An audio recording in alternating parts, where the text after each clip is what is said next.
In this video, let's talk about constants. So there is no concept of constants in Python, whereas in Java we can use the keyword final and make the variable as constant. The general convention is just use a uppercase for readability in Python. Now let's see the demo.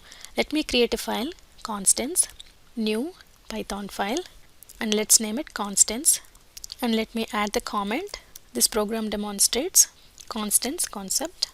So now let me take a variable name value is equal to Python. So in case of Python, we don't have a concept of constants.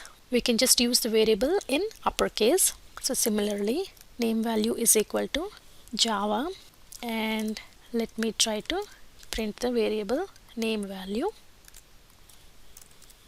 So Control S to save the file and run it. So now you can see Python and Java. So we don't have a concept of constants. We can just use uppercase for readability.